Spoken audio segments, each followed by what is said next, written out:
ये 3 बातें स्त्रियों को कभी मत बताना। जय श्री कृष्णा मित्रों, स्वागत है आप सभी का वेदांतिक दृष्टांत यूट्यूब चैनल पर। सज्जनों, आज की ये कहानी बहुत ही ज्ञानवर्धक और रोचक सिद्ध होगी। आज की कहानी है कि कभी भी इन 3 बातों को स्त्रियों को मत बताना, और जो भी पुरुष इन 3 बातों को स्त्रियों को बताते हैं तो वह पुरुष सदा के लिए ही गरीब रहता है, वह पुरुष सदा दुखी रहता है। प्रिय दर्शकों, आज की ये कहानी बहुत ही ज्ञानवर्धक और रोचक है, इसलिए इस कहानी को आप अंत तक देखें और अपने मित्र बंधुओं तक शेयर जरूर करें, ताकि वे भी इस ज्ञानवर्धक कहानी का लाभ उठा सके। और मित्रों, हम आपको रोजाना इसी तरह की नई नई कहानियाँ लाते हैं, तो आप हम उन्हें सुनने के लिए हमारे चैनल को सब्सक्राइब कर दें। चाहे मर जाना, मगर स्त्रियों को ये 3 बातें कभी भी भूलकर मत बताना। मित्रों, प्राचीन समय की बात है। एक नगर में रामू नाम का एक व्यक्ति रहा करता था। रामू मन से बहुत भोला था और बहुत ही सीधा साधा था और बिन पापी था। उसने अपने जीवन में कभी भी किसी भी प्रकार का कोई पाप नहीं किया था और बहुत ही ईमानदार था। मित्रों, रामू की पत्नी थोड़ी भुलक्कड़ स्वभाव की थी और रामू के छोटे छोटे 2 बच्चे भी थे। मित्रों, रामू अपनी किसी भी बात को अपनी पत्नी से नहीं छुपाता था, हर एक बात को उसके साथ शेयर करता था। और रामू अपने घर में अकेला ही कमाने वाला था। मित्रों, जिस नगर में रामू रहा करता था, उस सारे नगर में सबसे गरीब केवल रामू ही था। उसके सिवाय उस नगर में कोई भी गरीब नहीं था। इसलिए हर कोई रामू की पत्नी का और रामू के गरीब होने के कारण मजाक उड़ाया करते थे। मित्रों, रामू अपने ही नगर के बड़े बड़े सेठों के नीचे नौकरी किया करता था और उनकी गाय भैंसों को चराया करता था, और इसी वजह से रामू के घर की आजीविका चल रही थी। उन्हें दोनों टाइम का भोजन मिल रहा था। परंतु मित्रों, एक दिन की बात है कि किसी कारणवश रामू जिस सेठ के नीचे काम करता था, वह सेठ रामू को बुलाता है और रामू से कहता है कि तुम कल से आने की कोई ज़रूरत नहीं है, क्योंकि हमने तुम्हें हटाकर दूसरे व्यक्ति को काम पर रख लिया है। इसलिए हम तुम्हें नहीं रख पाएंगे और तुम्हारी पिछले महीने की जो पगार है उसे तुम ले जा सकते हो और यहाँ से जा सकते हो। उस दिन उस सेठ से अपने पिछले महीने के पैसे लेकर अपने घर को आ जाता है।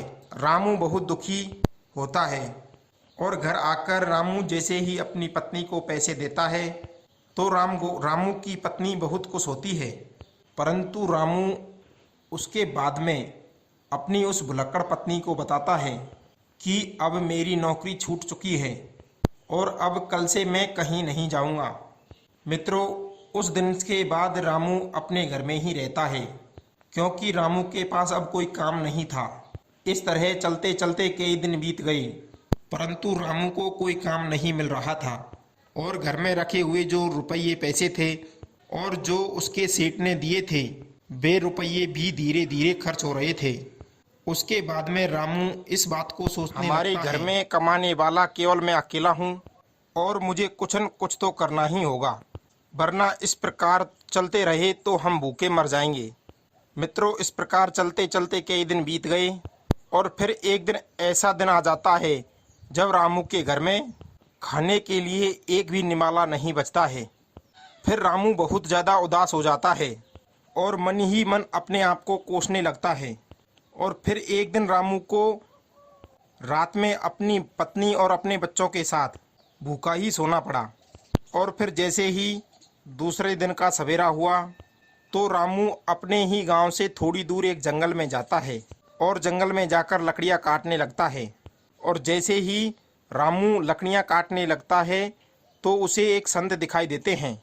जैसे ही रामू की नज़र संत पर पड़ती है तो रामू उस संत के नज़दीक चला जाता है और फिर संत रामू को देखकर अपनी आंखें खोलते हैं। मित्रों, रामू उस विद्वान संत को प्रणाम करता है। प्रणाम करने के बाद रामू उनके पैरों में गिर जाता है और कहने लगा, हे पितामह, हे गुरुदेव, मेरे घर में खाने पीने के लिए एक भी निवाला नहीं है। मेरी पत्नी और मेरे बच्चे भूखे मर रहे हैं। कृपा करें और आप मुझे कोई ऐसा रास्ता बताएं जिसकी वजह से मेरा घर सुचारू रूप से चल सके। मित्रों, इस प्रकार की विनती करने के बाद वह संत रामू की ओर देखता है और वह संत रामू की ओर देखकर यह देखता है कि यह तो बहुत ही पापी वह संत देखता है कि यह इंसान बहुत ही कम पापी है। इसने आज तक अपने जीवन में बहुत कम पाप किए हैं और बहुत ही सीधे साधे स्वभाव का है। इसके इस स्वभाव को देखकर वह ज्योतिषी साधु रामू से कहता है कि रामू, मैं आज तुम्हें ऐसे एक पेड़ के बारे में बताऊंगा। अगर तुम उस पेड़ के नज़दीक जाकर उस पेड़ से जो भी मांगोगे तो वह पेड़ तुम्हें लाकर देगा। और अगर उस पेड़ का छोटा सा विभाग, अगर छोटी सी भी लकड़ी तुम काट कर ले जाते हो तो वह सोने में बदल जाती है और तुम इस प्रकार अपने घर का खर्चा चला सकते हो, अपनी गृहस्थी चला सकते हो और अपनी गरीबी को दूर कर सकते हो। संत की इस प्रकार की बात सुनकर बहुत खुश होता है, लेकिन संत उसे एक बात और बताते हैं कि अगर तुम इस बात को किसी से और से कह दोगे तो उस दिन से यह पेड़ तुम्हें किसी भी प्रकार की कोई वस्तु नहीं देगा और तुम्हें सब कुछ देना बंद कर देगा। मित्रों, राम गोपाल सीधा साधा था। इसके बाद में रामू उस साधु के द्वारा बताए गए पेड़ के नज़दीक जाता है और पेड़ के पास जाकर रामू को सबसे पहले अपनी पत्नी और बच्चों की याद आ जाती है और फिर रामू सबसे पहले उस पेड़ से एक बोरी चावल मांगता है। जैसे ही रामू उस वृक्ष से एक बोरी चावल मांगता है तो तुरंत ही न जाने कहां से वहां पर एक बोरी चावल आ जाते हैं। फिर रामू वहां से एक बोरी चावल को ले जाता है और अपने घर आ जाता है और अपनी पत्नी और अपने बच्चों को चावल खिलाता है। प्रिय दर्शकों, उस दिन रामू ने अपनी पत्नी को यह बात नहीं बताई कि मैं चावल कहां से लाया हूं। फिर दूसरे दिन रामू जैसे ही उस वृक्ष के नीचे जाता है तो रामू उस दिन उस वृक्ष से 5 सोने की मुद्रिकाएं मांग लेता है और जैसे ही रामू मुद्रिकाएं मांगता है तो उस वृक्ष के पास रामू को 5 सोने की मुद्राएं मिल जाती है और रामू 5 सोने की मुद्राएं पाकर बहुत खुश होता है और खुश होता हुआ अपने घर की ओर चला जाता है।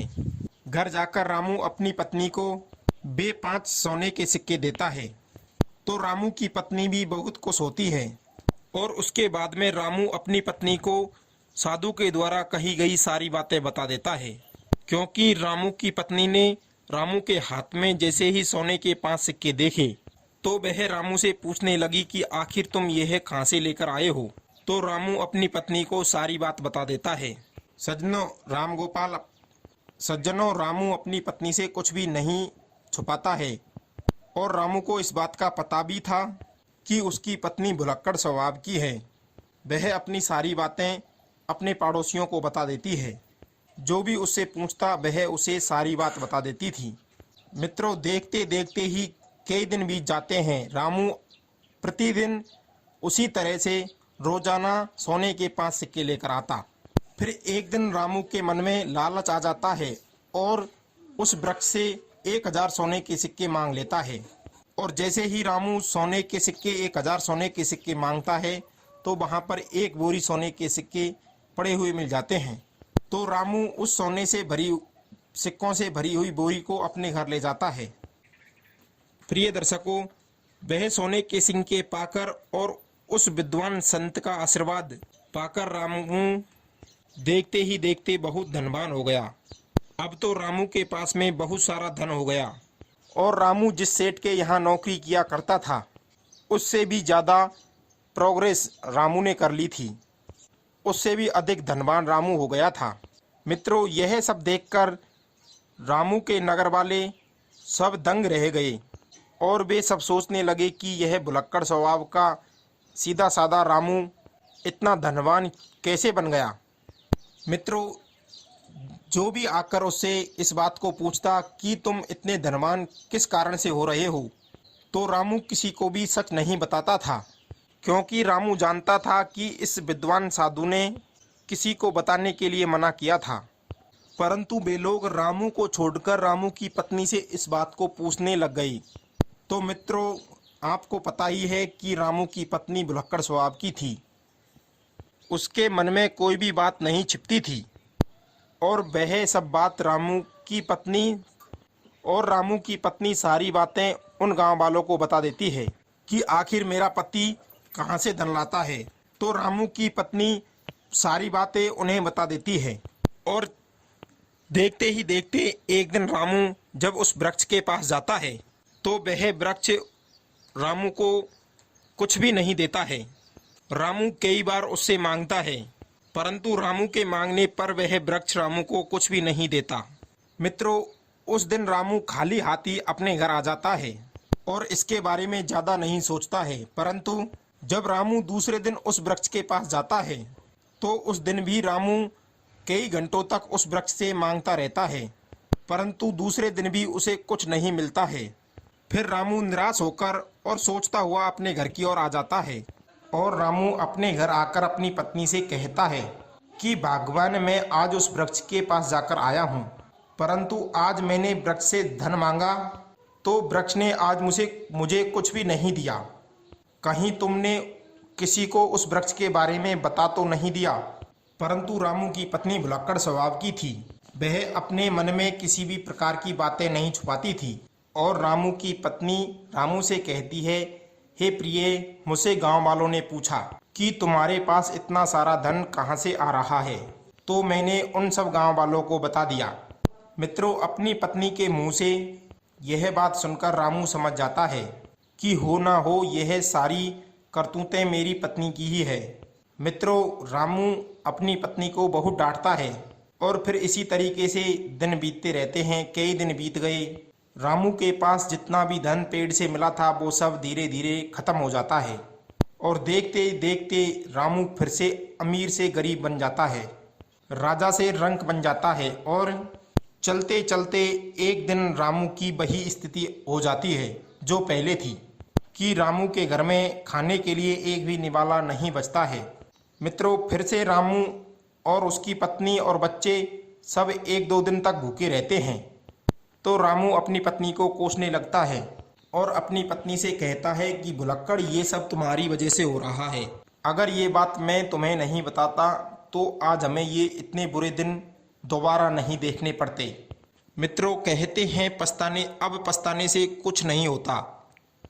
जब कमान से तीर निकल जाती है तो बाद में पछताने से कुछ नहीं होता।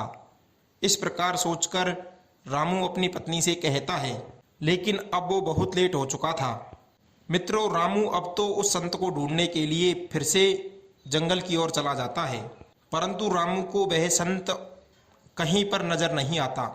रामू को ढूंढते ढूंढते कई दिन बीत जाते हैं, लेकिन फिर भी वह संत उस जंगल के चारों तरफ कहीं पर भी नहीं दिखाई देता है। और एक दिन जब रामू चिंता में घायल होकर एक पेड़ के नीचे बैठे थे तो अचानक से उसके पास होकर वही संत निकल रहे थे। अब रामू उस संत को पहचान जाते हैं और उनके चरणों में गिर जाते हैं और संत के पैरों में गिर जाता है और गिड़गिड़ाने लगता है, हे पितामह, हे गुरुदेव, मुझसे ऐसी कौन सी भूल हो गई और जो भी कोई भूल हुई है उसे आप माफ़ कर दीजिए, क्योंकि मेरी एक भूल के कारण मेरे बच्चे भूखे सो रहे हैं।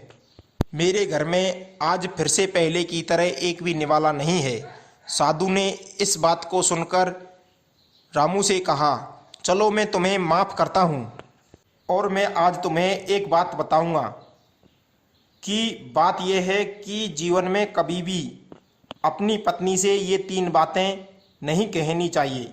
और जो पुरुष यह 3 बातें अपनी पत्नियों को बताता है वह पुरुष जीवन में हमेशा गरीब रहता है, कभी भी अमीर नहीं बन सकता। वह संत कहते हैं, रामू, अगर तुम इन 3 बातों को अपने जीवन में आज से ही अमल कर लोगे तो फिर से तुम्हारे अच्छे दिन आ जाएंगे। फिर से तुम्हारे पास उसी तरह से धन आने लगेगा। जिस तरह से तुम बीच में धनवान हुए थे वैसे ही धनवान हो जाओगे। मित्रों, राम गोपाल को वह संत बात बताता है। पहली बात ये बताता है कि कहीं भी किसी भी पुरुष को अपनी पत्नी को अपने कमाने खाने का जरिया नहीं बताना चाहिए, क्योंकि अगर आप अपनी स्त्री को अपने कमाने खाने का जरिया बता दोगे और अपनी कमाई के बारे में बता देते हैं तो वह उस कमाए हुए धन को खर्च करने में रोक लगा देती है, अर्थात उस धन को वह बिल्कुल भी खर्च नहीं करने देती है और साथ ही साथ उस कमाई के जरिए के बारे में गांव में सभी को बता देती है। जो भी आकर उससे पूछता है उन सबको बता देती है और अपनी बड़ाई तारीफ समझकर लोगों को बता देती है, और जिस में मान हानि एक पुरुष की ही होती है। दूसरी बात कि किसी भी पुरुष को अपनी पत्नी को अपनी कमजोरी के बारे में नहीं बताना चाहिए, क्योंकि जो पुरुष अपनी पत्नी को अपनी कमजोरी के बारे में बताता है तो वह पुरुष खुद फंस जाता है। क्योंकि अगर आप अपनी पत्नी को अपनी कमजोरी के बारे में बताते हैं तो वह बार बार आपकी उस कमजोरी को पकड़ लेगी और आपसे अपना काम करवाने के लिए उस कमजोरी का सहारा लेकर आपको बात बात पर दबाने लगेगी। और अगर आप अपनी पत्नी को अपनी कमजोरी बताते हैं तो जीवन भर पछताते रहोगे। मित्रों, इसलिए कभी भी किसी भी पुरुष को अपनी पत्नी को अपनी कमजोरी के बारे में नहीं बताना चाहिए। तीसरी बात यह है मित्रों, किसी भी पुरुष को अपनी पत्नी को ये नहीं बताना चाहिए कि उसके जीवन में हुए अपमान के बारे में कभी भी नहीं बताना चाहिए।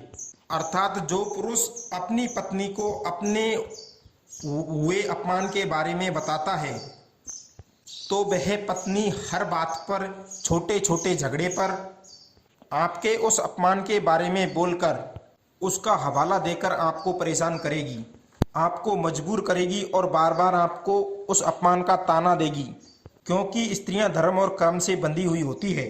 खैर, उनके मन में अपनी इच्छाएं छुपी रहती है। खैर, वे अपनी पर्सनल बातों को किसी और लोगों को नहीं बताती है, परंतु स्त्रियां दूसरों की बातों को दूसरों को जरूर बताती है। इसलिए अगर आप अपने अपमान के बारे में अपनी स्त्री को बताते हैं तो इसमें आपकी 100% हानि होती है। मित्रों, इसलिए ये 3 बातें कभी भी अपनी पत्नी को नहीं बतानी चाहिए। मित्रों, वह संत रामू को यह 3 बात बता देते हैं। रामू संत के द्वारा बताई गई 3 बातों पर अमल करता है और उसके बाद वह खूब धनवान हो जाता है। मित्रों, उम्मीद करते हैं ये कहानी आपको बहुत अच्छी लगी होगी। आप हमें कमेंट में जरूर बताएं। मिलते हैं अगली ज्ञानवर्धक कहानी के साथ।